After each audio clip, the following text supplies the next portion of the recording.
Hello, everyone, and welcome to another live commentary stream with your host, me, Scribe. Hope everyone is having a good weekend so far, and a good morning in particular. So I came across this interesting piece a day or so ago. I've only watched about a minute of it. That was enough to tell me it was going to be interesting.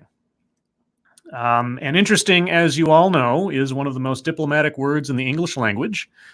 It doesn't it doesn't commend anything with a good or bad notion. It's just interesting. So we'll find out together because you will be seeing it as I'm seeing it for the first time. I want to make sure that everybody can hear me. So if you can give me a high five or so in the chat to let me know that you can hear me okay. The sound's all right, not too loud. I'm not sure about the volume on this one. I tried to tweak it a bit. I'm going to have it up full volume. So what I'll do like last time is I'll play the first 15, 20 seconds or so of the video, and then I need you guys' feedback. Of course, if it's not loud enough or it's relatively quiet, at this point I can't do much about it. So I will... we'll see. If I had to ratchet it back, maybe it's too loud. I don't know. We'll find out. So non-vitae rex gives me a loud and clear. All right. And speaking of which, hello, chat. Let me say hello to the people who have shown up early. Random American, hello. Ducky, hello. Havoc, Vladimirovich Stalinov, hello. Non-vitae rex, of course, hello. Moonshock, hello. Quinn the Cultist, hello. Ex-Bubba Hotep, hello. Sinatra says, hello. Okie Native, Mike Savage, Big Assassin 80, Attack Alpaca, Valerie Roger, and Nicholas Daly. Hello. All right, guys. So what we have here is the Women's Forum for the Economy and Society taking the lead for inclusion, accelerating impact. Now, if that isn't just a smorgasbord of corporate speak, I don't know what is. This is from the Women's Forum Global Meeting 19 in Paris, France. Well, I am fairly certain from what I heard that it's in English. If it's not in some great capacity later on in the broadcast, I guess we'll deal with that as we take it. Now, as always, I will see how much of this I can stand. The previous live stream commentaries, I've gotten through the entire thing, but, you know, it's just... one of those things you have to wait and see. You never know. I could get tired of it real quick. Let's see. Thank you, Okie Native. Pronounce it as interesting. It says you're dumb. Interesting? All right. If you say so. I just realized that StreamYards does not allow me to pop out the chat. Well, that's irritating. I had thought that I could just do this whole thing from StreamYard. So instead, I'm going to have to go over to, well, my own channel and pull up my own stream and then pop out the chat from the other thing. Okay. Now I can both watch the video and keep an eye on the comments at the same time. All right. So, hello, Cannibal Caretaker. Hello, Kevin Duggan. Let's see. Kevin Duggan. Hi, Scribelight. I wasn't making a personal attack on you on your coverage of the impeachment. I honestly don't know what you're referring to, Kevin, so you're safe. All right, guys. So, again, I'm going to give it about 15, 20 seconds. I need your feedback to let me know if you can hear it okay or if it's too loud. I can't make it louder, unfortunately. But if it's too loud, I can ratchet it back a bit. So here we go.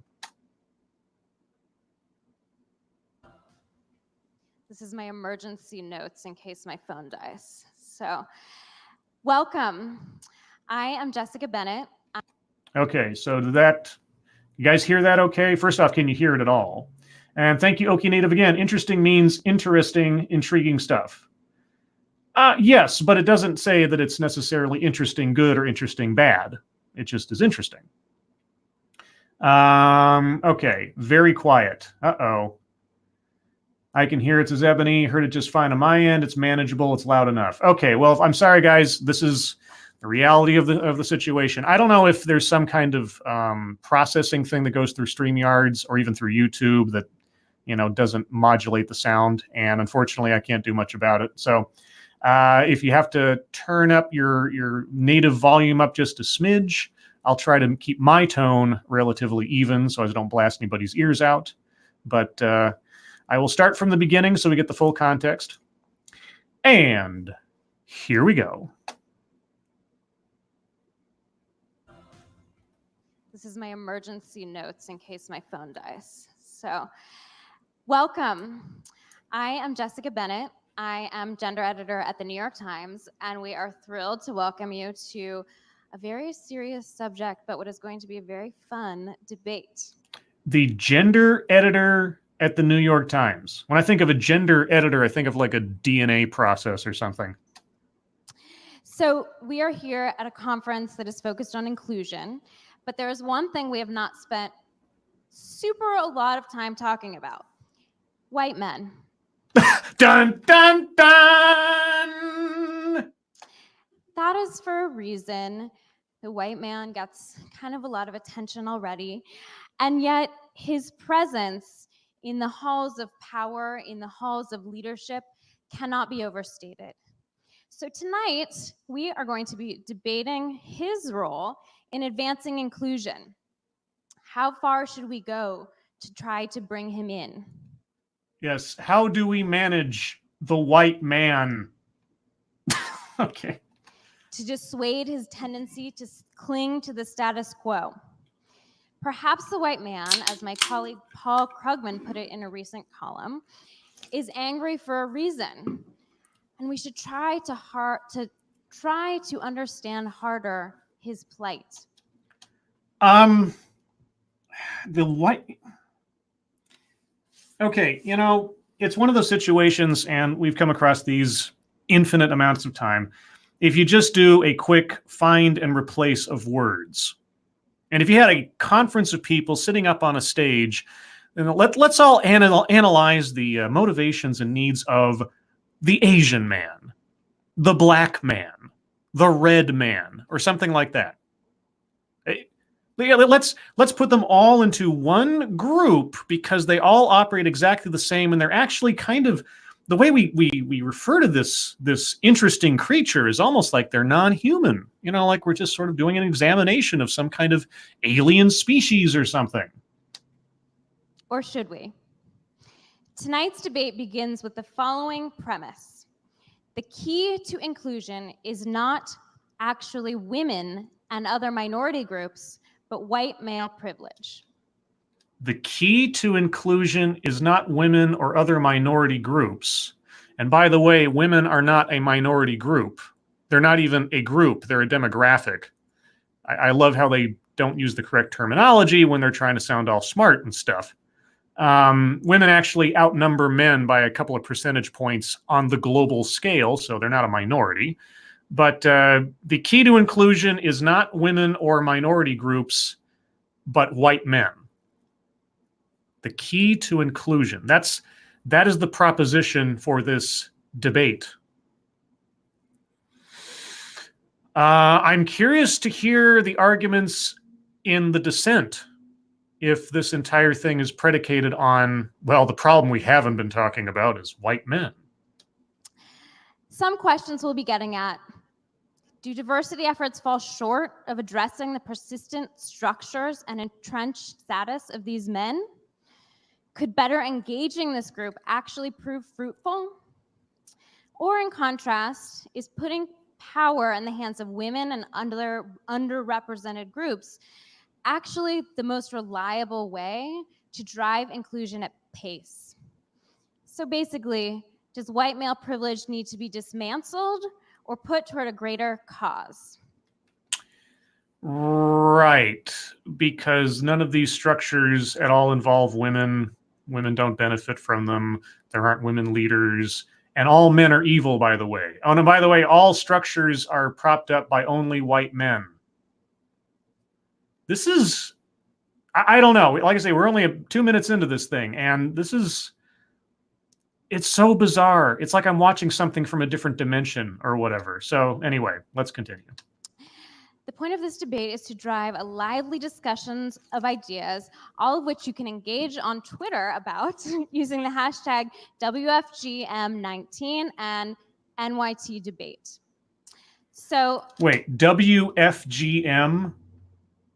Like World Female Genital Mutilation? No! a few words about format. I have never done one of these Oxford-style debates before. Oh, well, that's assuring. There are a lot of rules. I will remind you as we go. 1, the way this works is the teams will alternate speakers, and each speaker will have 3.5 minutes for opening comments. You do not have to use that whole time. 2, I will call the speakers up in pairs, one for the for team, one for the against. I will warn you when you have 30 seconds left, and if you go over, I will interrupt you, but in a super nice way, because I don't want to be penalized for being a woman interrupting. You don't want to be penalized for a woman interrupting. I'm curious to know exactly what that penalty would look like, given that you're at the Women's Forum and you're moderating the debate and you control who gets to and not to speak. But okay. It's so funny. Yeah, you know. After we have heard from each debater, our judges, our jury, will be called up to respond. Judges, remember, where I'm looking at you in the front row, judges, remember, you are not here to decide who the winner is, just to make your comments. So it's a debate. Well, I mean, debates aren't necessarily about winners, but who made the most effective argument, who, changed the most minds, perhaps, that kind of thing. Like Intelligence Squared does it, where they have the audience, they poll the audience at the beginning of the debate to see where people lie on the question at hand. And then they poll the audience afterwards to see who changed their minds. And whichever way it's swayed, even if, you don't know who won, but whoever won is the person or the group that made the most impact on the audience. But just your comments. So, all right, sorry, I'm getting too in the weeds on this. And after our judges speak, each team will have a couple of minutes to regroup. And then finally, they get 1 minute and 30 seconds for rebuttal. And then we turn it all to you. Audience gets to clap and shout and scream and make what other kind of noise you would like. That's triggering. To choose your winner. So in some ways, this is actually like not about the debaters, but more about how loud you can be. Okay, teams, I'd like to introduce you. You are not necessarily sitting in the order I'm going to read your bios, so please wave to the crowd as I give your intro. Paul Rector. Hi, Paul. Okay, so just to summarize, first, our moderator is a gender editor at the New York Times. So we have, so the organizations, I just want to keep in mind where we're all coming from here. So the New York Times is our first one. VP and General Manager of Global Accounts at Lenovo. Lenovo. Okay, so Lenovo, those are like the computer. I always remember like computer screens and things from those guys. So it's like a tech company, I'm guessing, because I don't know exactly. The world's largest personal computing company. Oh, well, there you go. I should let her finish speaking. I'm being a horrible, horrible mansplainer. Fun fact. We asked everyone to give a fun fact about themselves. Some of their staffs sent them, so Paul has no idea what I'm about to say. Don't worry, Paul, it's not bad. Paul was almost a professional football player. Soccer, for those Americans in the audience. He was offered a slot in a club in England at age 18, but chose to go to college instead. Stephen Frost, founder and president of Frost Included, which works with individuals, teams, and organizations to embed inclusive leadership in their decision-making. So he's a corporate consultant. Yeah, I've done more than a few videos on, promo videos of such individuals or organizations that want to encourage inclusion and diversity in your company. And I will come to your company, and if you pay me, I will tell you how to be more diverse without presumably breaking the law. Presumably.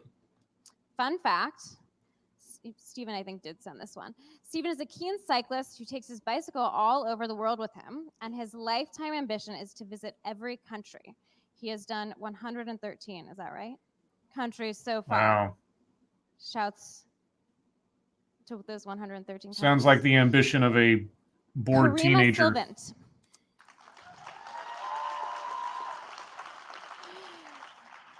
Chief HR Officer at AXA. Fun fact, Karima currently has on her bedside table and is reading a book called Why We Dream, which she highly recommends. It's about the power of dreams and sleeping. What is AXM? She didn't even say what they do. Or maybe I'm interrupting again. We will not be sleeping during this debate. Well, that remains to be seen. Okay, on the against team. Hi, guys. We have Heather McGee, President Emeritus at the think tank Demos, and soon to be author of a book about the costs of racism to us all.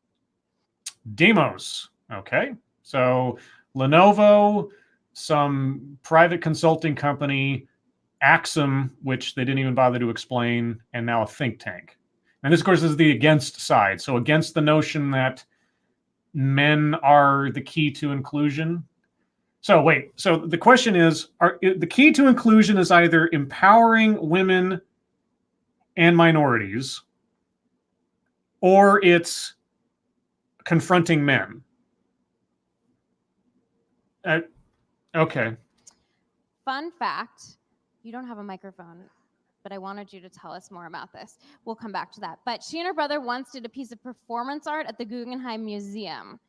I'm very curious what that performance art was, and maybe when you come up, you can we won't count it against you in your time. You just tell us very quickly.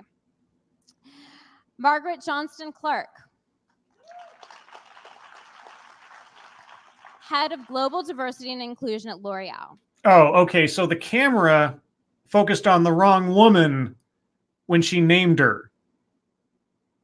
Okay, so the lady from Demos is at the end, and the camera looked at this lady. Or I'm confused. She actually always pictured herself doing the Peace Corps and working for an international NGO, but ended up in the beauty business. Finally, Fabrice Hudart from the... Fabrice! Oh, hello, Fabrice. From the Office for the High Commission of Human Rights at the UN. Oh, Jesus. Fun fact, Fabrice initially wanted to work in the perfume industry. And I happen to know that he today was going to take a nap at his parents' house here in Paris and got locked out. But luckily, he was in this chic suit that he's still wearing. Okay. Less of me, more of you. Yeah. I would like to begin our first two debaters to the stage. You will each stand at one of these podiums. There are two mics here.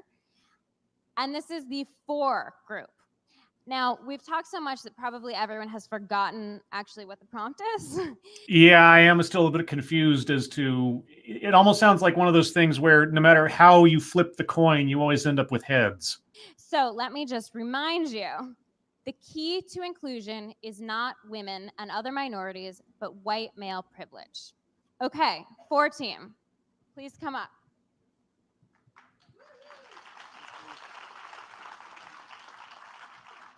I'll awkwardly stand behind you. Yes, 1 for and 1 against. So we're going to start with for, and when you conclude, we will go to against. All right, so here we go. Live TV. Okay, we on? Bonsoir tout le monde. Hello, everybody. So you might have noticed that I'm a white guy. No! And I misread the briefing. I couldn't read the French, and maybe I'm on the wrong team. So you're already undermining your own debating position? Okay. But actually, I'm arguing for. I'm arguing that the key to inclusion is less about women and other minorities and more about white male privilege. Now, okay, I understand when doing a debate, you personally don't necessarily have to be on one side or the other in order to make the argument. That's the whole point of the debate. But in this instance, since I don't think these guys are this isn't doing like a professional debate thing, that they're actually coming forward with presumably something they actually believe in. So this admission by our speaker before he even begins is interesting. So, okay, I'm gay. I'm from a poor background, so there's a couple of ticks. But I'm basically doing okay, right? So am I on the right team? Well, I think I am, because this is a question of adaptation. And what do I mean by adaptation? Well, what I mean is that if you are a minority, you've been adapting your whole life. Oh, it's always a struggle. Okay, so if you're a minority, and I'm going to assume in this instance we're talking about non-white and or female, even though women as a demographic are not a minority, you are inherently struggling and trying to adapt because the whole world is against you? It's how you survive. Women acting male, gays acting straight, black acting white. You adapt to fit in, you adapt to survive. Acting white, acting straight, acting male. Okay. So minorities are pretty good at adapting. Folks in the dominant group, white men, for example, are not so good at adapting. Oh, okay. I'm taking notes on what race and gender means for an individual's abilities. And if you look out the window today, we kind of all need to adapt. The world's in an interesting place, and adaptation, organizational agility, change is the name of the game. And so while some of us have to adapt, others may choose to adapt, all of us need to adapt. And so I'm interested in how we help white guys adapt. Or how we re-educate them into our way of thinking because of what they look like and what's between their legs, I guess. Men need help. Oh, yeah, we do. Men are diverse. And some of them need help because it's about developing empathy. Developing empathy. Okay, guys, I'm sorry. I know I'm pausing this far too often, but when they hit upon these particular ideas, I can't help but at least, commentate. So, developing empathy. I did a video on this a while back. I will try to remember to link it here, but it had to do with a lady who was putting together this program of having these diversity buses go out and visit places, and they'd have projects for people to do that would help to increase empathy. Now, the thing about that is, if I come to you and I say, hi, I'm here to sell you something, well, now the onus is on me, the salesman, to convince you, the potential customer, that what I have to give you or what I have to sell you is of value, right? If I come to you and say, hi, I'm here to increase empathy, right? Now, empathy being like the core basis of human interaction in a productive sense, what separates us from the animals, the ability to empathize with another person, etc. That is a universal good thing. Empathy is a good thing in one way, shape, or form. It all depends on the circumstances, but generally speaking, that's how human compassion is rooted. If I come to you and say, I'm here to increase empathy, I'm here to help you grow empathy, well, now I've already told you that what I have to sell is of value. So now the question is, are you, the person I'm aiming this at, going to accept that empathy is a good thing and that you need it? Or are you going to deny that the empathy I have to help you grow is something you should have? And if you do so, doesn't that make you a little less human to deny empathy? Why would you want to deny an opportunity to increase your empathy? It is such an insidious sales pitch, but I hear it all the time. Or about understanding stereotype threat, being trapped by notions of masculinity, even toxic masculinity. Jesus, empathy, toxic masculinity. Boy, it's just buzzword city today. And some guys need help. And it might seem counterintuitive to be empathetic to people who appear to need it the least. But other guys, of course, need challenge. Other guys aren't going to give up power unless they have to. Often they want to stay in power because if they lose power, it might mean, for example, they get indicted. Are you referring to someone in particular? Wait, that wouldn't be a Trump joke, would it? So all of us need to be included, all of us need to adapt. And there is good news on the horizon. People are adapting, men are adapting, and the future needs that adaptation. Let me give you an example.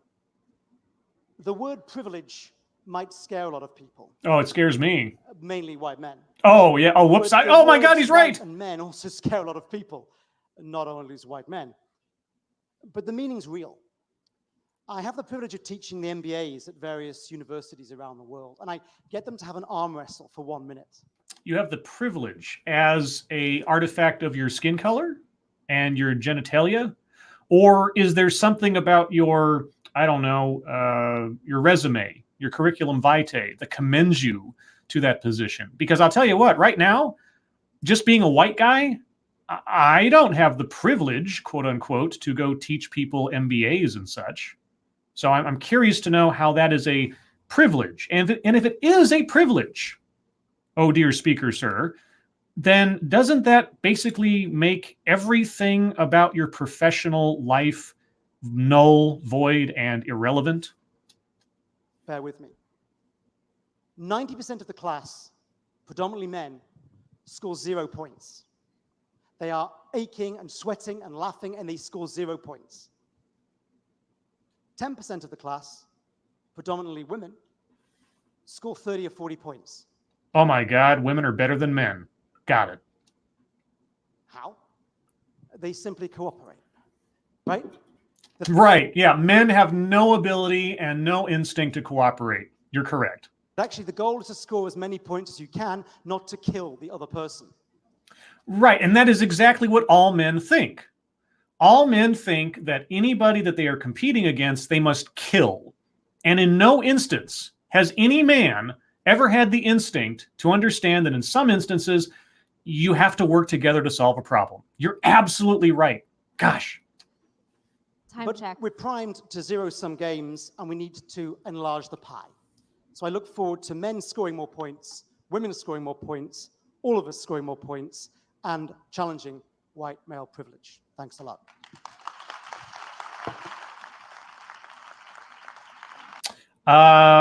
Okay, well, I wasn't convinced, but these are opening statements, so we will continue. Let's see what the against argument is. I'm curious to see that one. Power concedes nothing without a demand. It never did, and it never will. The limits of tyrants are prescribed by the endurance of those whom they oppress. That was Frederick Douglass, United States self-emancipated slave and abolitionist in 1857.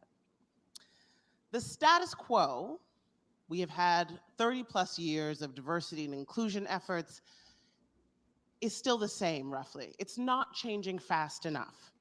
Yeah, this goes back to the video I just did on Facebook and how they put out their diversity statistics and everything. And in the last 5 or 6 years, they have put who knows how many millions and billions of dollars into trying to make their workforce statistics look more diverse. And yet the movement in all of these different demographics has been minimal at best. So is it that Facebook is racist as a company? In the last 30 years, the numbers haven't shifted all that much in women and minorities, etc. So is it that there's a whole tone of racism despite all of this effort to try to become diverse and inclusive? Or are people just making their own choices by any chance? So we have to ask ourselves, how is it that in a globalized economy, the global minority is still ruling? The global minority is still ruling. Oh, okay. That's okay. Well, thank you, Ex-Bubba Hotep. Bowing out, my desk cannot take the force of my forehead past this point. Oh boy. Well, we're almost we're only about a fourth of the way through, so you know we're getting there. Women are still underrepresented at every level in corporate America, even though they have been earning more college degrees than men for almost 30 years now. College degrees in what subjects? As of 2018, there were only 3 Black CEOs at the Fortune 500 companies. So race is important to you despite and or regardless of merit. Got it. In 2018, there were more men named James in the Fortune 500 chief executive positions than all women put together. I've heard that so many times, and it means absolutely nothing. Unless now we're also going to say that between being white and male, which is both, racist and sexist, that the world is also nameist. The richest 100 people on the globe, all billionaires, count just 10 women and just 1 person of color. Okay, so, all right. Why is this? Yes, why is this? You have the answer to this question, I hope. It's not personal choice. It's not the vicissitudes of the economy or chance or luck or hard work or anything else. It's people making their own decisions. Some people not wanting to be a CEO because, good God, here's the thing that I never quite understand. And I'm one of those people. I don't see massive amounts of wealth as something I really want to aim towards. I can't imagine the kind of stress or anxiety you'd have to go through to get there. Some people are like that. Some people have a work ethic and an ambition that just exceeds the grasp of most common people. And I'm just not one of those people. I want to be comfortable. I want to take care of what I have to take care of, but I don't see having massive amounts of wealth or massive amounts of material items as something that'll make me happy. But apparently, the CEO of a Fortune 500 company is the metric by which we say whether or not an entire demographic has made it in the world, and not an individual. Because the rules for success were made by white men and for white men. The way companies recruit and market, reward and promote allow a glide path for those who reflect their life experiences and a rocky climb for everyone else. Now, I'm not saying that we can't succeed. Look at this room. But it is to say that in some ways, I agree with Stephen, we've had to conform to a model that is not native to our lives. Whoa. You're the against position? Because honestly, if I switched both of these speakers at their podiums and said, this lady here is speaking in the for, I'd have a hard time distinguishing whether or not she was or wasn't at this point. But okay, it's not that we can't succeed. Look at this room. Okay, so this room is a room full of people who have defied this rule of the universe you're laying out. How could they have possibly done that? In fact, how could you have possibly done that? Or to do so for women, we've had to find a way to have a wife at home, whether it's our husband or someone else's wife. If we are people of color, we've had to be educated with white people and learn to speak like them. If we're queer, we've usually had to cover that identity in one setting or another. Oh, so a way of speaking is inherent to skin color. Got it. In-group bias is real. Decades of research has shown it and proven it. Men are more likely to see men as natural managers, and the average white person in a white majority setting holds biases against people of color that include, take your pick. We are more dangerous, lazy, untrustworthy, less intelligent, less creative. The list goes on. LGBTQ and gender non-conforming individuals, people with disabilities, and indigenous people suffer from a lack of visibility and even basic understanding of their needs. The only time I ever hear a litany of the supposed detriments that are inherent to people who are of a particular color or something are from the people telling me that that's what white people think, or that's what society in general thinks. I never hear it from individual people all that often. I don't hear it actually put on display all that often. Now, obviously, maybe I live a sheltered life. I probably do. But I only hear these things most stridently stated by people trying to convince me that everything is evil and everybody thinks this way. Now, we know the business case for diversity. right? I Do we? could cite statistic after statistic, but it all boils down to this. You could cite statistic after statistic, but you won't. And if you do cite certain statistics, probably from like McKinsey and Company, etc., you'll have to, I guess, avoid the little footnote that says that they cannot show any correlative connection between the performance of a company and whether or not you have more women in it, or if you have a racially diverse makeup. But yeah, so you could give us some evidence. You're not going to. When you're searching for clients and customers in a globalized economy, why would you want the only perspective in leadership to be that of the global minority? There's no good answer. That's because the concentration of wealth and power is not rational, it's not efficient, it's not something that we can convince our way out of. It's simply unfair. Okay, so if all the wealth were concentrated on a demographic in the world that is not white men, would it then be fair? And also, all white men think exactly the same? They have the exact same perspective? Is that really true? Because I'd like to introduce you to Adam Schiff and Donald Trump. And I'd like to ask you if they both share the same perspective on the world. So unless you believe that the majority of the ingenuity, the innovation, the smarts, and the talent in this globe are actually concentrated in the minority of the global population, you'll have to agree that it's time to force a rebalance of power, to force that rebalance of power. Force? How? Whether the dominant group likes it or not.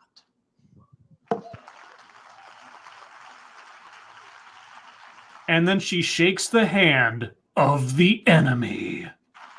Thank you both. Also, very impressed by your time management. Neither of you went over by a second, and you used your whole time. Who is next? Thank you, Atheos Eternal. Donation without a comment. Appreciate it. Thank you so much.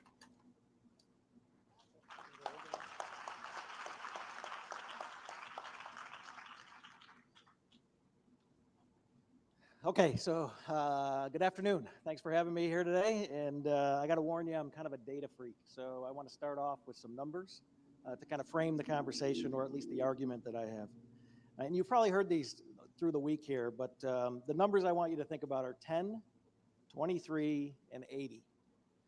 Okay, so the first one, 10, is the improvement in profit that organizations get when they actually have a very diverse leadership team, especially senior leadership. 10. Diverse. Please define diverse. 10%.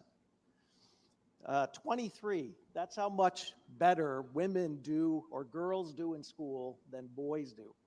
And you can go through the entire educational system. It's by age, by curriculum, whatever it is, girls outdo boys consistently. In what subjects do they do well? And then going forward into professional lives, do they then, take that and go into something that is going to earn more or put them into a position of leadership, etc.? Or do they tend, just by their own choices, not to, or focus on raising families? And I'll take it on, I'll stipulate, girls do better in school than boys do on average. And yet, over 30 years of efforts to improve diversity and gender equality, etc., which is defined as more CEOs of different, well, a 50-50 balance of genders in the CEO world of the Fortune 500, you're still not there. Now, is that because women aren't capable, or because they're making their own decisions? Which is not a bad thing. I've never understood how these metrics of, well, the Fortune 500 or, the board of executives, et cetera, is that inherently a reflection of some evil of society, or is that people making their own choices? And if you talk to anybody in the Fortune 500, the number one thing that they have to deal with on a day-to-day basis, and they worry about every day currently, is talent. So talent is how do you find it? How do you attract it? And then how do you retain it? So there's 3 different things to that. Yes, talent, which knows no gender, unless we're talking about something that is inherent to, sexual dimorphism or something. So if you've got a talent pool out there that is obviously one of the best out there, you would think that you would want to bring them into the equation. Okay, girls being better in school does not inherently equate to them being in the talent pool for any particular thing. It all depends. What did the individual person do? What degree did they go after? What efforts did they make? What choices did they take? I mean, anyway. So the other stat is 80. 80% of leaders in the Fortune 500 space are white male. Yes, as we've been told over and over again, and this is inherently evil. Tell us more. So there's obviously this big disconnect between the talent pool, the financial results, and what we're actually doing from an organizational structure. Okay, so the talent pool, just in general, is all women or majority women, and yet all the leaders are white men. Okay, so somewhere between the talent pool and who gets to the top of the company, there's sexism or racism if we're talking about the other minority demographics. Okay, so I am curious if any of these people will talk about the diversity makeup of their own companies and then explain to us if there are any deficiencies, if there are any disparities that are noticeable. I wonder if they're going to tell us just how racist and or sexist their companies are. So how do we get over that? I don't think you can do it 3 ways is the way I look at it, or my experience is. You can either ignore it, you can burn it down, or you can work and use it to your advantage. So, well, according to our previous speaker, I guess we have to force it to happen. So burn it down? I advocate that you use it to your advantage. Oh, okay. Hello, Bloodwing in the chat. And I'll take a moment here to say hello to people. Athos Eternal again. Hello. Bear Koch. Hello. Let's see. Anybody else that is jumping? The gayest person on YouTube. Hello. Check Your Logic. Hello. Ebony Williams. Hello. I can't remember if I said hello to you previously. Hey, Momo. Hello. Metaphorical Travis. Hello. Belias Fire. Hello. And I think that's everybody. So there you go. And Ether Toast. Hello. These men are there, and most men actually want to make this work. They're not against it. They're not afraid of it. They don't know how to deal with it. They don't know how to find the talent. They don't know what they're actually doing wrong in certain cases. Yes, men have no idea how to find talent for business, which is why men make up 80% of the Fortune 500 CEOs. Got it. So if you think about men, they're relatively simple creatures. Oh, well, tell us more about how simple a creature you are, person at the podium, on the stage. Okay. You need to make it about men. As long as it's about them and you have what's in it for them and they understand that, they will grab onto this like there's no tomorrow. Wait. Okay, so men are self-centered. Hell, they're even just narcissistic by nature. What's in it for them? You guys are talking about business. What's in it for them in business? Well, I'll ask you something. If you had a female CEO and you're trying to argue to her that making changes to her company's demographics is what is good, what was that phrase they used just a little bit ago? The business case for diversity? So men are the only creature on this planet that care about profit. Is that what I am hearing here? And I think most of you in the room know that. My wife tells me that all the time. It's all about me. I'm sure your wife and you have a great relationship. So at least for my generation, and maybe this is an American thing, but I think it's worldwide. Men are taught from an early age that winning is almost everything. If you win, you're successful. In the business world, if you win, you're successful. Really? Well, wow. And you're going to tell us that not winning, or sorry, you're going to tell us that winning is not success?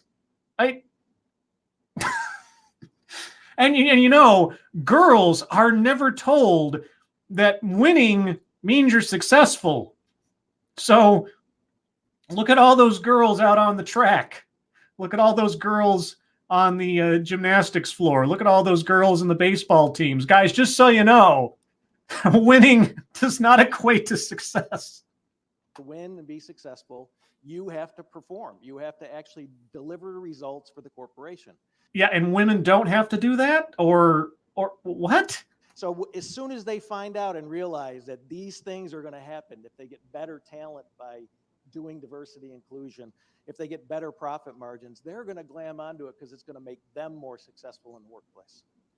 There's one other thing that I want to talk about. This is all data, and I said I'm a data guy, but there is some data or ideology and opinion and condescension. I don't know if I know the difference anymore. personal things in here that I think we forget about.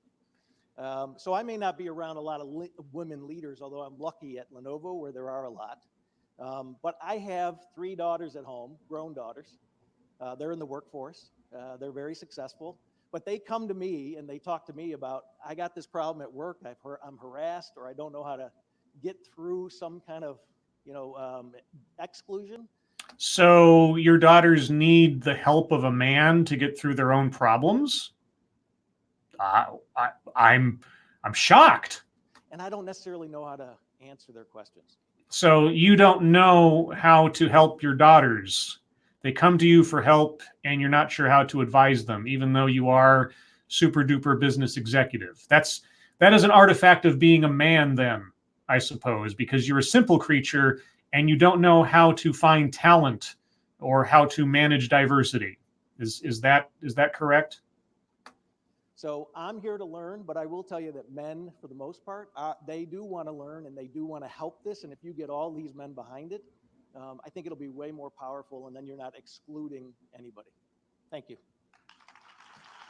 Yes, this effort requires men, women, and or minorities, depending on what we're talking about here, cannot do it on their own. No, they need the help of men who are the ones causing the problem. Got it. Good evening. So I'm a civil servant, so I'm a little bit lazy, and I could not be bothered to build an argument or get data. That almost sounds... Were you throwing shade at that guy? And on top of this, as was pointed out to you, I tried to take a nap at my parents and lock myself out. So there was no nap today. So you are going to get what you are going to get. Well, then, I appreciate your candor. Which is I'm going to tell you a personal anecdote. I worked at the World Bank for 14 years because I couldn't get a job at L'Oréal in the beauty industry. And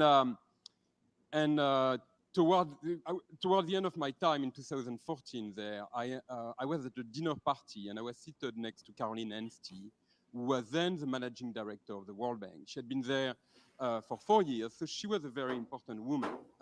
She was basically the number 2 at the World Bank. And, we spoke, and we spoke about my favorite topic, which is lesbian, gay, bisexual, and trans people. That's your favorite topic? Lesbian, gay, transgender, bisexual people. Okay. All right. And I said to her, when I joined the World Bank, for a very long time, in those myriad of review meetings, because that's what we do at the World Bank, we do review meetings. In all of those review meetings, when my time would come to speak, I would blush and I would sweat. Well, that's called stage fright, which is common amongst humans. And when I say sweat, I would sweat buckets. Because I had integrated the fact that I was an inferior species to the white, tall, straight guy in the room. That sounds like a personal problem. That sounds like a self-esteem issue. And I hate to tell you this, but no one else is responsible for your self esteem. And how could I not? Because my parents, my school, and my priest had been telling me for my entire childhood, from the age of probably 5 to the age of 22 when I left France to go come out in the US, and I was very good at it, so I stayed. You know, I was told this entire time that I was worthless. And, you know, I am one of those men that believe that sexual orientation is something, you know, very early on. And I have a good argument to prove it, which is that when my mom would receive the La Redoute catalog, I would go directly to the male underwear section. But I knew that nobody should know. Okay, I'm not going to argue that trying to grow up gay in a family or a society that, and especially a time period, because I'm assuming from his gray hair that he's been around a while, that it was easy in any way, shape, or form. What does that have to do with white male privilege? Because you've got a really fancy suit there. You got a really nice ring. You work at a big company. You kind of are evidence against your complaint. I'm not saying you didn't work to get there. I'm sure you earned it. But if white male privilege is true, then you didn't earn all of it, right? Because I knew I had integrated what society had told me, that it was shameless. So I said, you know, all that shame kind of came out, you know, left me when I finally came out, and I was proud about who I was. And you know what she said to me? She turned to me and she said, "You described exactly what it is to be a woman at the World Bank." And I was baffled because I had no idea that other minority had that same feeling. And that's what minorities experience. Is that Oh, okay. Yes, discrimination, self-hatred, self-doubt, pressure from other people, internalizing what other people think of you or think about aspects of you. Yeah, they can be concentrated, especially when it's a whole part of your makeup. And you're the only one that feels that. It never happens. This entire presentation is not meant to vilify men, and specifically white men. I mean, is this sort of like it's our turn to be the bad guys now? that, you know, ingrained imposter syndrome, that we are worthless, that we are less worthy than the dominating group in the company, in society, at school, in academic settings. And so what we need to do is not to take the power away from the straight white guy in the room. What we need to do is to Well, you could have fooled me, because that seemed to be the argument from your side of the aisle just a minute ago, that it needs to be taken by force. constantly, as company, as society, reiterate the fact that, you know, people of color, LGBTI people, people with disability, religious minorities, women are welcome, and that their voice matters. And I think this is a debt that society has to us. It has to repay the damage it does to us in childhood.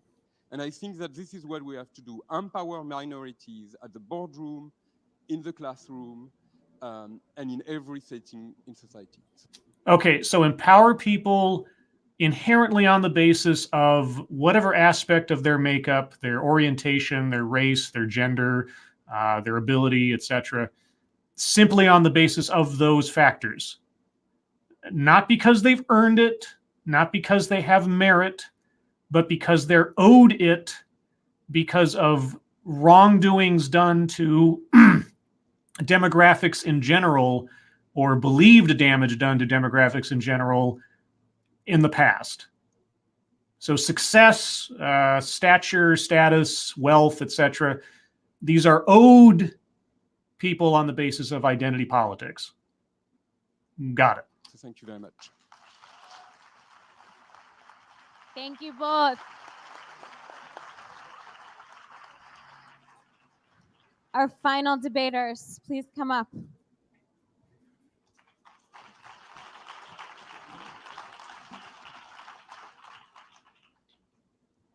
So, as you have noticed, I'm a woman, Oh my God. I'm black, Oh my God. and I have not been forced to be in the white male group. The white male group? Okay. So you're there by choice then, I guess? I think Stephen said earlier that when you are in a minority, you somehow learn to adapt. And I do agree with that. And sometimes you get frustrated, you get angry, you think the pace of progress is slow. But nevertheless, I have developed some convictions. And there is one conviction, which is that there is no progress in the history of mankind which involved the word inclusion. We've started to exclude the other.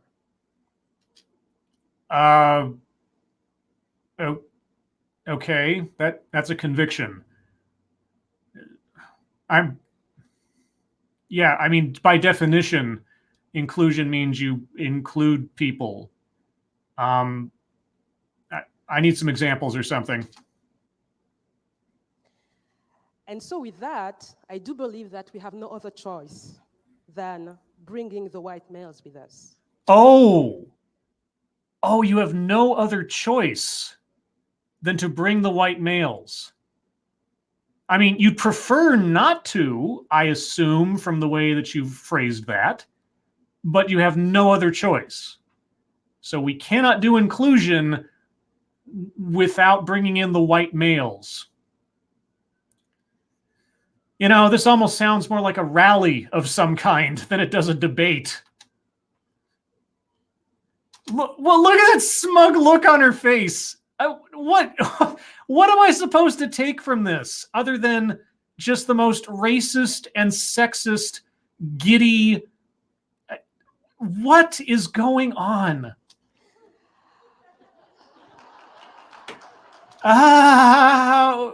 What? It requires a lot of time to listen, to explain. It requires to shake it up sometimes because it's very frustrating to see only 25% of men in this room. But it has a cost, not... It's a women's conference. It's for women and about women. And you guys are vilifying men as the oppressors. I mean, setting aside that the entire subject of the conference isn't about men, I don't blame men for not wanting to go to a show or a conference where basically they're going to be called the bad guys the whole time. To do it. Because leaving men aside, we know what it means because we have spent years discussing about the impact of not having women in the workplace. It's the same. Loss of productivity, frustrations, cynicism. So we need the white male with us. Because they will reduce the amount of cynicism? And we know they are the ones also deciding today because most of the CEO roles are with white males. Is every speaker going to bring up the Fortune 500 CEO count? Also, again, if I didn't tell you this was a debate, would you be able to distinguish which speaker at any particular time was for or against the proposition? So we need to bring more of them with us. This conviction is about saying also that inclusion drives inclusion. You don't include with starting with excluding. And also it's about saying that I know no woman who wants to succeed at the cost of man. And I can tell you that as HR, I have spent many hours listening to men and women in their ambition, their aspirations of careers, their frustrations. And I know no woman who wants to win at the cost of men. I know of many women who want to, quote unquote, win at the cost of men. It's those women who promote the idea that corporations, executive boards, CEO counts need to be 50-50. Just there has to be a quota that you have to force, as the earlier speaker said, the power away from the group that you don't like because you feel it's your turn or that you deserve it just on the basis of what you are versus what they are.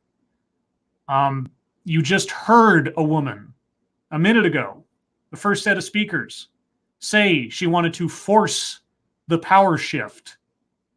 But you don't know of any woman who wants to take or succeed at the cost of someone else? That's exactly what you guys are talking about, fundamentally.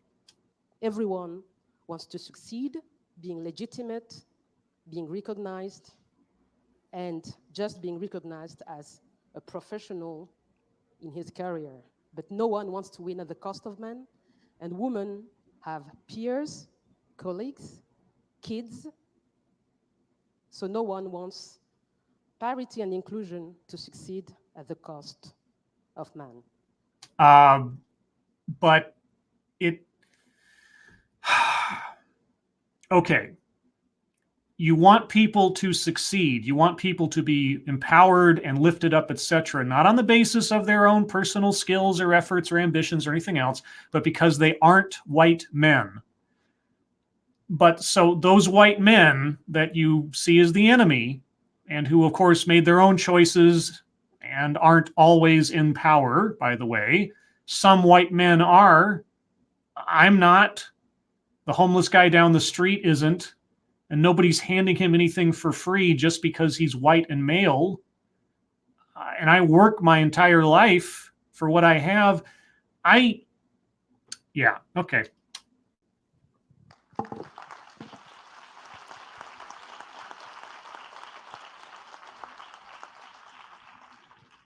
Now, remember, that was the for proposition side. This is the against. So I'm curious to know how this is going to be against what that first lady just said. Okay? Good evening to all. So this is really, really intimidating to be the sixth debater after all these amazing debates. So I'm going to... There has not been a debate. Do not fool yourself, lady. There has been no debate. It has been, in what different ways can we stand up here and tell everyone that if you're white and if you're male and if you happen to be a CEO or executive, you are a problem? Disagree with Kaima, but hopefully explain in very layman terms what one of the keys to inclusion is finding the solutions to empowering women and other minorities. So to do... Women are not a minority. They are, in fact, the majority of the sexes on the planet by percentage. So one of the first things we need to do is we really need to make sure that women and other minorities feel comfortable to speak up and to voice their opinion, so that would enable them to create a new form of leadership. Okay, so we have to change the environment so that women can find their assertiveness that they don't naturally possess, I guess? So one of the things that's required to do so is to create a safe space, an inclusive workplace that would enable disclosure and speaking up. Ah, a safe space. I think I've heard of those before. One of the things that we've seen is that companies have done tremendous, small, big, public, private, have tested over the years. But we do have to admit that when there are quotas, for instance, if I were to quote the French government in 2011 with the Copé-Zimmermann expecting company boards to have at least 40% of women on their boards, companies like ours at L'Oréal, we went from 21% of women in 2010 to 54 in 2019. So women are now the majority in your company. That's not gender equality. Also, that also begs the question, did you hire, did you recruit, and did you promote people on the basis of their gender? I mean, you cannot avoid that question when you list off a statistic like that and call that a win. So that, even though there was a great will and a great decision to have more acceptance and a sense of belonging, those legislations definitely helped, were definitely a tipping point. Okay, so the law requires companies to fulfill a quota at the expense of hiring or promoting people on the basis of their merits. If you're female, you have a better chance of getting hired or promoted into a company because the law requires it. Does that sound fair, or does that sound artificial? In terms of awareness, obviously, not everyone is expected, men or other or women and minorities, to understand one another. So one of the key elements is making sure that we have the proper trainings, the proper awareness workshops, and so that we will all be able to speak the same language, understand one another, respect one another, obviously. And this means deploying at different levels the right tools. Okay, respecting one another, unless you're a man trying to get a job at one of these companies in France, or trying to get a job at L'Oreal, where apparently now 54% of your workforce, if I'm taking that correctly, is now women. So men in L'Oreal are the minority. At what point in your statistical balancing do you have to correct that disparity? And how would you do that? And finally, companies and organizations who have tested things, the idea is also to be creative. For instance, if I were to take the parental leave, which is a big debate in many countries, including in France, we see that more and more time given to sharing time out of the office, given by the office to spend time at home, sharing chores, taking care of a child or more or many children, has a real effect on the work-life balance and on the work. Wait, are you advocating for equal amounts of parental leave for men and women? I don't disagree necessarily. I'm not quite sure what you mean. So for instance, again, a last quick example, in 2013, when L'Oréal decided to promote, for instance, a maternity leave, a paid leave across the countries for women, we decided to deploy that a few years later for parents and co-parents. And we're right now measuring that impact. So thank you very much. Okay, well, of all the speakers so far, this was the person who was least on topic. That was an advertisement for how well L'Oreal has done in trying to be inclusive and or sensitive to maternity leave, I guess. I mean, it's bizarre that I'm making this criticism because, well, at least everybody else in one way, shape, or form was talking about the subject. This lady barely hit upon it. That was bizarre. Although I will say she has really nice teeth. Debaters, thank you. Incredible work. Now we are going. No, there was no incredible work there as far as debating. There was no back and forth. There was no taking points and rebutting them, even, just conversationally between opening statements and such. This is not a debate. This is, are women and minorities being oppressed by white men, or are white men being oppressive? That's all it is. Going to invite up our esteemed jury. There are 3 of you and 2 mics, but I'm sure you'll figure it out. I will introduce you as you come up. Victoria Budson, Executive Director of the Women and Public Policy Program at Harvard's Kennedy School. Harvard. Okay, just remember all these organizations we've got. We've got a guy from the UN, we got L'Oreal, we got Lenovo, we got the New York Times moderating here, we got Demos, we got Axum. I'm still not quite sure what they are. So all these really high-level, high-minded, prestigious organizations. And these people are representatives in one way, shape, or form of these various organizations. I just want to point that out because often what I try to do in my videos on my channel is look at people or areas of life that you don't hear about on the news that often, that don't make the big stages, but who are the movers and the shakers at the actual levels of regular life and corporate life and education, etc. And it's always fascinating to me to hear these major institutions spouting off things that are, at least to me, from time to time, completely regressive and ridiculous. In her role there, she chairs a training program called From Harvard Square to the Oval Office that prepares women to run for office. Welcome. Okay, that makes a lot of sense. Yeah, that's great. Matt Krenz, you are a last-minute addition. Thank you for joining us here. Managing Director and Senior Partner of Diversity and Inclusion at the Boston Consulting Group.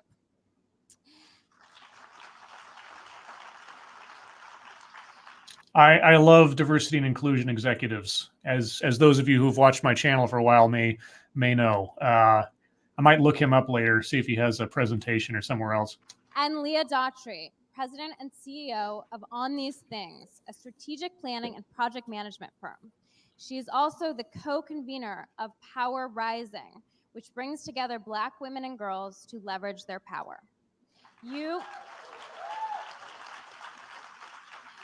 each have 2.5 minutes, which you'll see counted down here, and good luck. Good luck? Is this a competition between the judges? Well, first of all of our debaters did a spectacular job. No, they didn't. And our role is to give some comments and perhaps a challenge to them. You're a judge and you're going to give comments and a challenge. Aren't you there to assess how successful or effective their argumentation was, even though almost none of them actually had arguments? And I wanted to say that each of you raised very key points. I will agree with that. They raised key points of a kind.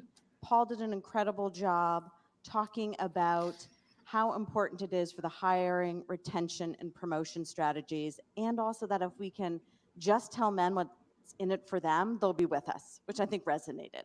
Because all men are greedy and self-centered and don't care about other people or teamwork or the benefit of the group or anything else. Yeah, I got that. Also, I am really curious to know, what are the mechanisms in your companies for hiring people on the basis of their gender or their race or their orientation? I'd especially be curious to know what those mechanisms are for those parts of your companies that exist in the United States. Stephen Frost talked about adaptability, which is going to be critical, regardless of which side one is on. Karima did a spectacular job in helping us really envision how we can see the future and what will be needed, and we can't create inclusion through exclusion. Did any of them address the proposition? Did any of them make a convincing argument for or against the proposition, as shoddy a proposition as it was? Margaret did a wonderful job talking about safe workspaces, and I need to give a big shout out that she talked about the double shift and that sharing at home, which is a much neglected issue in most of these conferences and events. Yes, the sharing of home chores is a real big thing when it comes to deciding how white men in power should either go away or share that power with people who are not white men. Okay. I could not have been more appreciative of the wonderful role of both humor and talking about the imposter syndrome and how interesting it is that the majority of all of us experience this feeling of occlusion and being eclipsed when we're in meetings, and then what it's like to find out that most people around the table are feeling that way. Okay, so you're actually not in the minority in that instance. Is that what I am to understand? And completely spectacular to talk about power. Okay, are you a judge or are you just a cheerleader? Because you're really petting them more than you're assessing their performances. in any critical or constructive way. And I really thought that the ability for us to think about power and force with Heather's comments was quite a stunning way to open, and brings me in part to how we close. And I'm wrapping that along with Fabrice's humor as well. Now, all of these different pieces, which I've drawn out from the very important discussion, all lead to transformational leadership. Transformational leadership. Okay. What does that mean? And I challenge our two teams to think about, what does transformational leadership look like at this time period, whether it is that we move forward without including men and white male privilege at the core. And how would you do that, might I ask? How would you move forward without including people on the basis of their race and or gender? I would be very curious to know, if that is the proposition, how you would do that. Or whether we move in inclusively, as Karima talked about, bringing white men fully into this journey, but without transformational leadership, we won't arrive. Okay, so do we move forward without white men, or do we allow white men to be part of the process? Got it. Martin Luther King, when he led the civil rights movement in the United States. You're going to bring up Martin Luther King after the statements you have just made, supported, and defended. You're going to bring up Martin Luther King. You want to bring up the man who promoted the idea of judging people not on the color of their skin, but on the content of their character. You're going to bring up Martin Luther King. Got it. Said, I have a dream. Yes, and what was that dream, by the way? He didn't say, I have a complaint. What?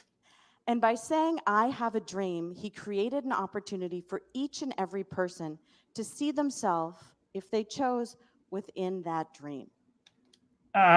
Yes. And what was that dream?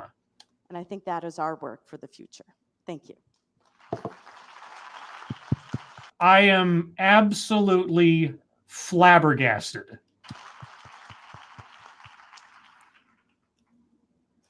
So finding out I was doing this 2 hours ago. So you're not prepared? And then finding out actually what I was doing about 20 minutes ago. So you're really not prepared? I'm going to try to spice up the debate maybe a little bit. Oh, well, I'd appreciate it, because so far it hasn't been a debate. Thought you all brought some wonderful points. But when you have your 1.5-minute rebuttal, I'm going to pose a question, some of your debates, to each of you to try to respond. Heather, I thought your point around power doesn't give up without challenge. Very compelling. And I think we've seen that in many places, the data showed that on our boards, the numbers didn't change for decades. Yeah, and why is that? Is that because of sexism and racism? I assume so, because the God of the Gaps theory of statistical analysis says it must be so. There can't be any other factors or personal decisions or anything else going on. Until countries and places started requiring. Okay, so until you made it law that you had to hire people on the basis of what they look like or what their orientation is, so you're manufacturing equality. I just want to make sure I understand that that's what you're supporting here. Manufacturing equality, forcing the issue against personal choice or personal merit. Not making the law equal to everyone and to treat everyone equally, but to force companies to treat people unequally in order to achieve an artificial equality of statistics. Okay. And even in California that passed recently to put a woman on a board, how many companies didn't actually have women on boards?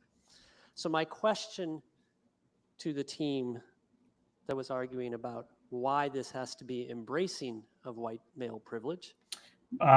Because we want to promote equality of outcome and not equality of opportunity. Is how do you respond to the fact that no change happens without direct challenge to power? What does that mean? Now, on the other side, I thought there were also some very, very good points. In work I do with clients, one of my most recent ones, we had a 2-hour debate. Was it really a debate? In their executive committee about whether affiliation groups, ERGs, were actually embracing of diversity or actually defining exclusion and not building inclusion. Well, ERGs, or employee resource groups, if you'll look at several companies that operate these, are little, and I don't have another word for it, and I don't necessarily mean it in a derogatory way, because there are some groups that make a little bit of sense, but they are effectively support groups within a company that are delineated by specific attributes. So you might have a women's employee resource group. You might have an Asian employee resource group. You might have a gay, bi, transsexual resource group. You might have a veterans resource group. They are inherently exclusionary because they are divvied up by very specific categories. Now, obviously, different companies might handle their ERGs in different ways or make them in far more broad or generalized subject matter. But almost all of the ones that I've seen and all of the corporate videos that I've looked at that have included them or listed them, they've all been very, very granular in their focus. So yes, by the very nature of what most ERGs do, they are exclusive and they don't promote diversity.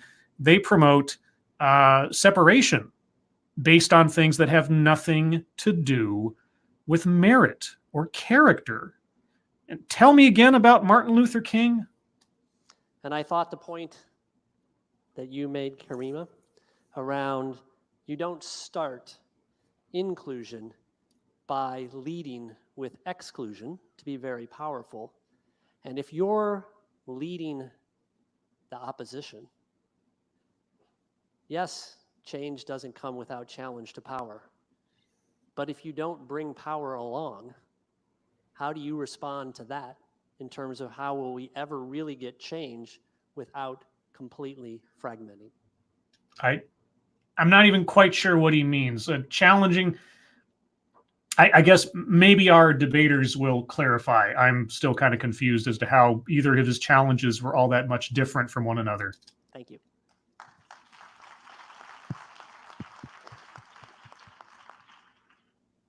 Good afternoon. I want to join. Okay, y'all forgot I'm from the Talkback Church. Good afternoon. All right, we want to first echo my colleagues. Everybody did a really great job. No, they didn't. And made wonderful points. No, they didn't. The notes that I would offer to get right to the heart of the matter for the against group. What was the proposition again that they were against? I'm honestly trying to decipher what against means in this context. The statement is the key to inclusion is not women and other minorities with white male privilege. The key to inclusion, but see, that statement still is so vague as to how you're supposed to take a position on either side. Like, well, either inclusion is white male privilege or it isn't. I mean, it comes down to, are you going to allow white males to be part of the process, or are you going to disallow white males to be part of the process? That seems to be it. That seems to be the only for or against there is, if I'm interpreting this correctly. So then the key is women and other minorities making changes or taking a place at the table. And that assumes a level playing field exists to even engage in the discussion. Which is an argument for legal requirements of diversity, then, I take it. And we know that even among women, there is no level playing field without regard to race, sexual orientation, and gender identity. So women are also racist and homophobic. Got it. Your position assumes that women and minorities are all rowing in the same direction. Well, your proposition also supposes that all white men are rowing in the same direction as well. And again, I'd like to introduce you to Adam Schiff and Donald Trump. And you tell me that they are both rowing in the same direction on the basis of their skin color and genitals. And those I think are facts, not in evidence. Secondly, I would press you a bit on how you force women and minorities to take seats at the table when they have not had the tools to do so. Women and minorities do not have the tools to force a takeover. What would be the tools, if I might ask? And doesn't that put the burden on those who least need another burden? And it makes it their responsibility to fix a problem that they did not create. Is it the responsibility of someone who wants something to have to work to get it? Okay. On the other side, I want to start with what he said, don't start inclusion by leading with exclusion. Well, we're already there. So it's not a matter of starting, it seems to me, it's a matter of how we correct the idea we have now that is we're already in exclusion. So how do we reverse that? And then your side also said no one wants to succeed at the cost of someone else losing. Except that is inherent to competition. Doesn't matter if you're male, female, white, black, whatever else. If you succeed at something where there is a limited or singular goal to reach, someone else is going to lose. And I would argue that point.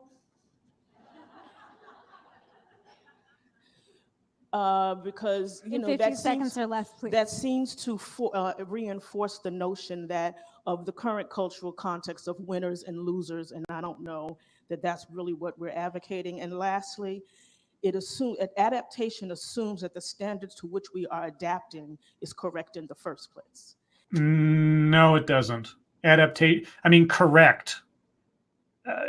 No, it doesn't. I mean, if you want to say, oh, well, this, it's true that they're correct for the current climate of success, I suppose, the status quo, the norm, etc. If you want to go against the grain to try to succeed elsewise, you're perfectly free to do that. There are upstarts in the world. You don't have to conform. You don't have to adapt, but that was showcased at the beginning of this as a benefit, an attribute, something that women and minorities can do that white men don't or can't. So if you have that kind of advantage of adaptation to situations, etc., why are you at a disadvantage against those that can't adapt? And I would argue whether that is right. There's a thing on a meme that says equal rights for me does not mean less rights for you. It's not pie. I'm not sure I understood a majority of what she was whatever point she was trying to make there. It was, okay. Judges, thank you so much.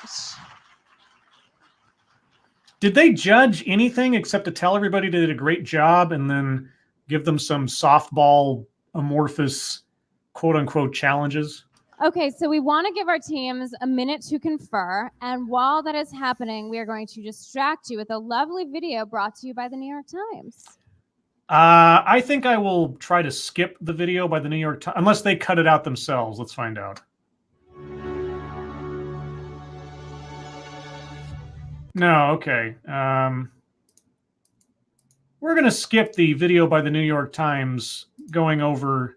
Okay, so these are examples of women doing interesting things and changes to our society. The first woman to do it. The first woman joins the New York Times.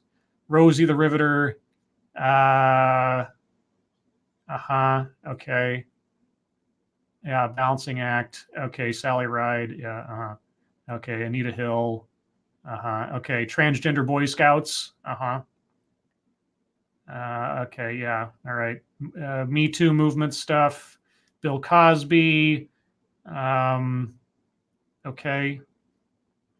All right. So we had a little retrospective of how our society has changed in the all around for the better and how we continue to change. And yet, despite all of this in the last 30 years, these guys say that we're still stagnant because the numbers are not adding up to their pleasure in the workplace. Okay. Final round. This is the rebuttal period. Each team can select one person, or you can all come up if you want. Well, which is it? How organized is this? But one of you can speak to give a 1.5-minute rebuttal to what the judges have said. When you are finished, you will sit back down and we will begin our vote. For team. Okay, so the judges aren't actually judging anything. Is that what I am to understand?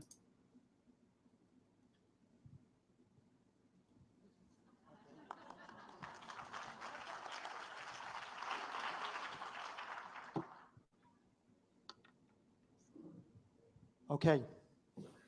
Okay, now if I understand it, and again, I'm stretching here, as the representative of the for team, and the proposition was, and I might be, coining it here a little bit, the key to inclusion is not women and minorities, but white male privilege. So if he's for the proposition, he thinks that white male privilege is necessary to spur inclusion, if I'm interpreting this correctly.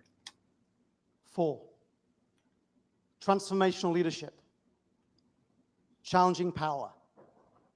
The burden should be on the majority with the power, not the minorities that have less power.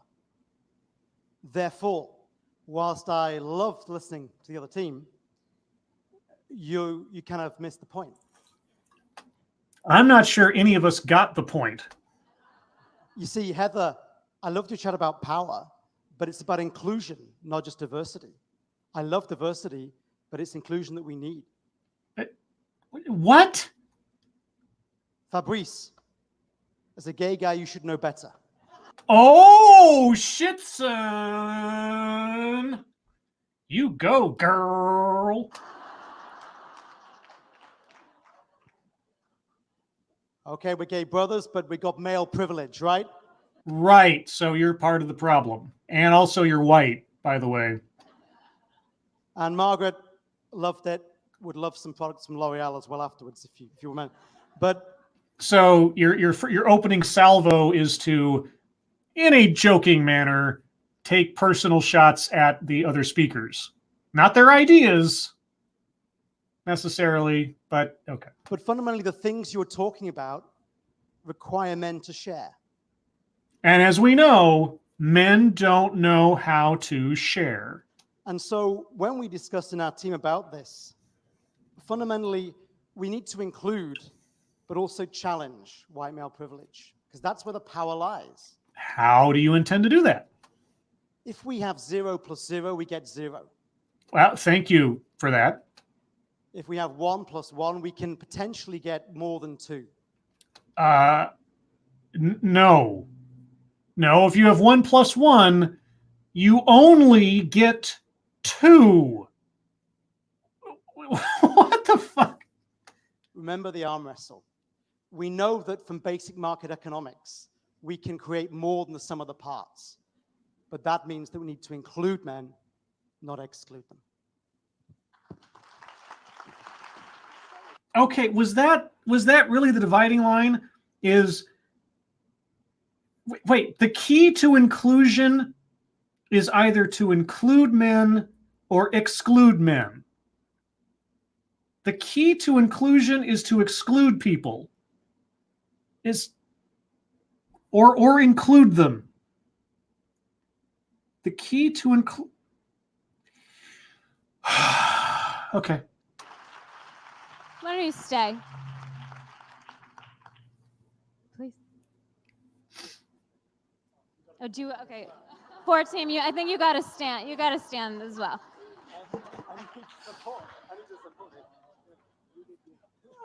So we are modeling a new kind of leadership. Stephen, you said men need help. Aha. And I agree. As having led an organizational transformation process around equity, we focused a lot on the white men. Oh, you have? Because they're white? Training them, helping them recognize blah, blah, blah, blah, blah. You end up giving men who are already resource rich more and more resources and assistance. Okay, so you don't want to help men. In fact, it's counterproductive to help men. Even though they need help, you're going to deny them help to become better white men.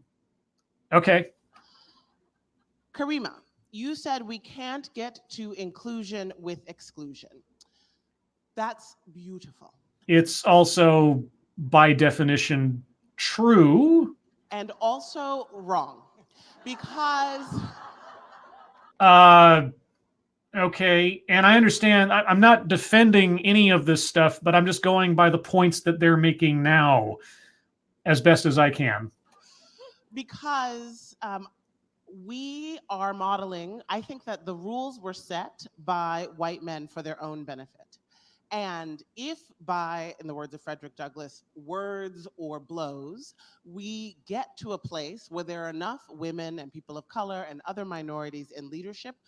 Words or blows? Are you advocating for violence in this instance? Are you going to go up to your CEO and sock him in the face and claim his desk in the name of Spain? We will model a new way of doing business.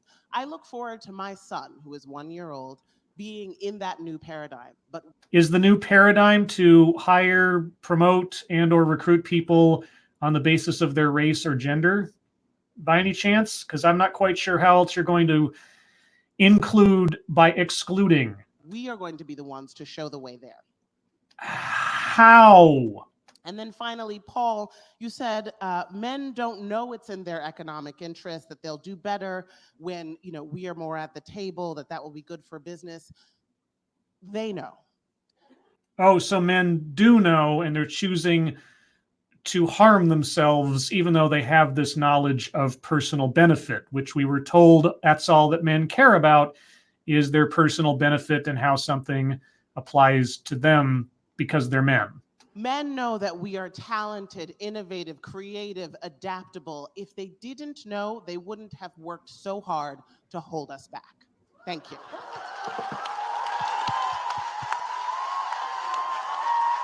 Okay, so all men, well, specifically white men, all men in positions of power at a company, like the 3 guys standing on this stage, well, okay, I'm assuming they're white, I guess, because, I have to be a little racist here, I guess. Anyway, all men who are white are inherently racist and sexist. They need help, but we shouldn't give them help. Their power needs to be taken from them in some way that includes by blows or violence, I suppose. And so in order to include, we have to exclude. So we're going to exclude on the basis of race and gender and not give power to people or allow people to attain power or earn power on the basis of their race or gender, and we're going to promote and empower other people on the basis of their race and or gender. Also, Dr. Martin Luther King.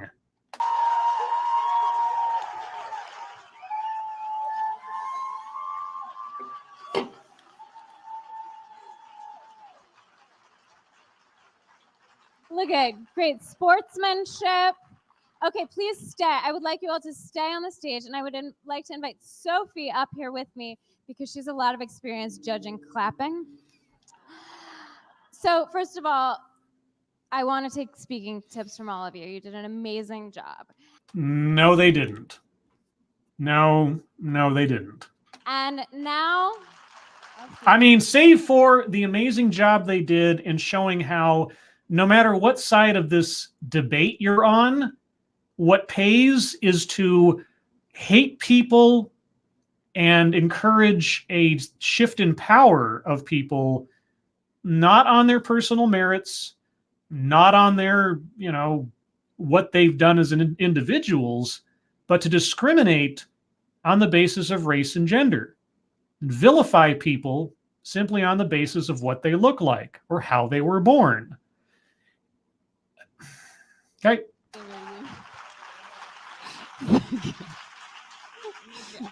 Thank you.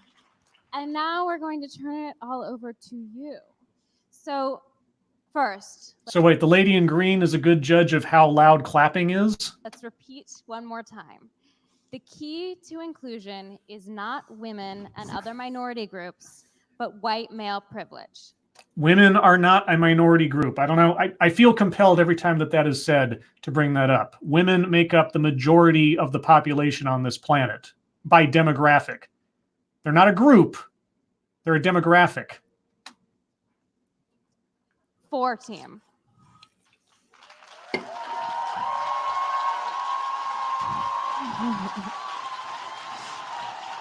Right. So the team and the side of the debate that was ostensibly saying we should not exclude white men from the process. Okay, that's effectively what this boiled down to. So as much as they could be, these guys were promoting equality of treatment, let's say. Kind of.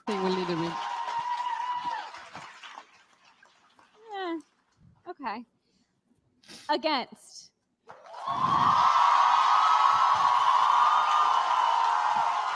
Yay, hatred and exclusion. Yay, discrimination. Yay, forcing people to give up their power through implicitly stated violence.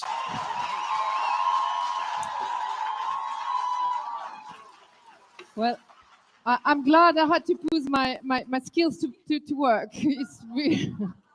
I think we have a pretty clear winner. No, there are no winners here. There are only losers. Everyone on that stage and all the rest of us who had to listen to it.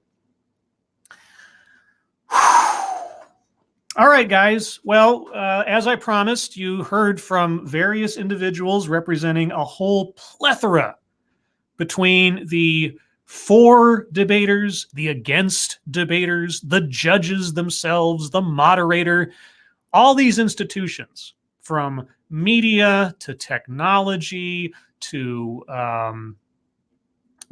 staffing, from the UN, from Harvard University education, and on and onward and onward. Practically, you could take any one of those people and say that they represent an organization or institution that come from all the major aspects of our everyday life.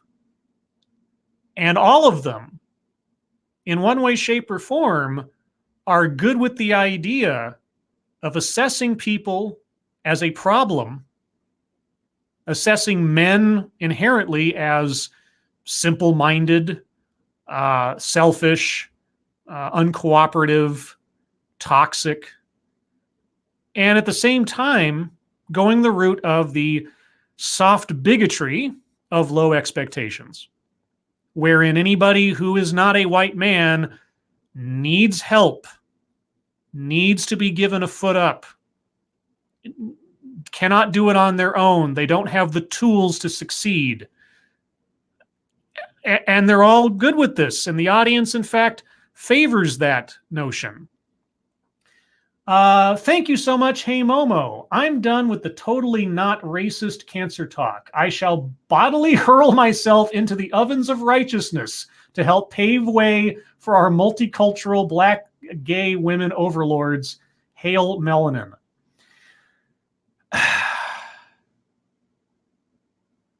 I mean, I come away from this with just this overwhelming sense of disappointment. I don't know how else to describe it. This is a way of thinking. This is a way of denigrating people on the basis of what they look like, either directly or by the inverse of your argument. You know, that women can't make it on their own, that women are weak or something, or that they need help, or that they're a minority, which is just factually drives me nuts. You know, I think about my grandmother, who made it through the Dust Bowl and raised an entire family under circumstances that you couldn't possibly imagine these days.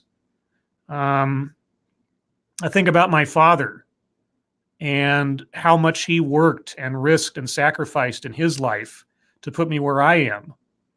And not because he was handed anything, but because he worked for it.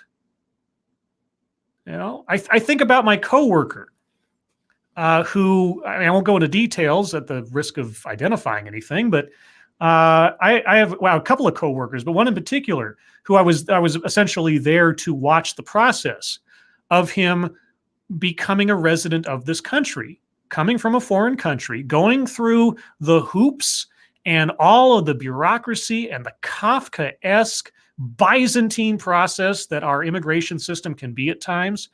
And yet he followed all the rules, came over here, became a resident, became a citizen after a while, and is now raising a family and is exceedingly successful at what he does. And he put the effort into it. He made the choices. He followed the rules. And he's as well off as anybody else who puts the time in, who works for it. You know, there are barriers. I'm not going to deny that. There are people out there who are racist. It's true. But it's not the majority. And perpetuating this idea that you have to hate other people, that you have to despise other people, and you have to look pitifully upon other people based on what they look like, no matter which direction you're throwing that kind of thought. It doesn't help anything. And that lady, to invoke Dr. Martin Luther King while praising all of those people on the stage for what they were saying, to mention his dream and yet not articulate it and compare it to what was being spoken of.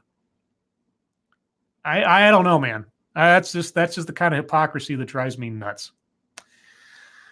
Anyway, thank you guys for joining me on this odyssey.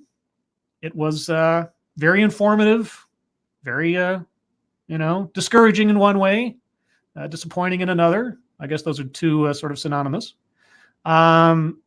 Why do I subject myself to this stuff voluntarily? I mean, you guys chose to come along with me. I make videos on this stuff all the time. I don't want to pretend that everything is rosy in the world. I do want to hear the thoughts and logic, such as it is, and the argumentation from people that I don't necessarily agree with. I want to maintain the ability to entertain an idea without necessarily accepting it as fact or true, just to make sure that I'm not, assuming certitude or rectitude of my own thoughts out of hand. I have no doubt that everybody on that stage is at their core a good person. They probably treat people well. They're probably well-intentioned. They have families. They have kids. They care about the people around them, etc. And yet the ideas that they are pushing, the notions that they are supporting, are inherently destructive to some core values, at least that we have here in the United States and in our Constitution. Now, does having a core value in the Constitution mean that everybody acts that way? No, because laws are the ideals we set upon one another as a society to aspire to. Laws are an admission that we were not behaving as we probably should have been in the past. They're a confession of bad acts. And they are a hope for better acts moving forward as time goes on. And that little retrospective they gave, that little video we didn't watch but kind of skimmed over, it shows that. I mean, that history shows how we can develop as a nation, as a society, over time, as opinions change, as things shift. Adaptation is not a bad thing. They talked about that at the top. We have adapted as a society. It is slow at times, slower than perhaps some people would prefer, slower than I would prefer at times. But I have faith that we will get there in the end. These people have no faith. They have no faith in people based on what they look like. Either direction you're looking at it, from the minority side and the women's side or the white male side. If you are part of any of these demographics, they have already decided where you sit in character and or value and or ability. So disappointing, but informative. So before we go, I want to say hello to those who are here. Mr. Scott, J87, hello. Get Freeze Mazes, hello. Kevin Duggan again, hello. Formerly Rodline. What are you now? Let's see. Data Wasteland, hello. Zedric Jeremio, hello, if I'm saying that right. Metaphorical Travis, hello. Bloodwing, I think you left, but hello again. And let me make sure I didn't. El Vicaro 555, hello. And scrolling up. I think I've said hello to everybody who has made themselves known. I believe so, at one point or another in the course of this. Seamus Derby, hello. And I think so. Okay. If I missed you at all, I do apologize. Cougar Knife, hello. Thurg, hello. Chicago Mike, hello. Ebony, hello again.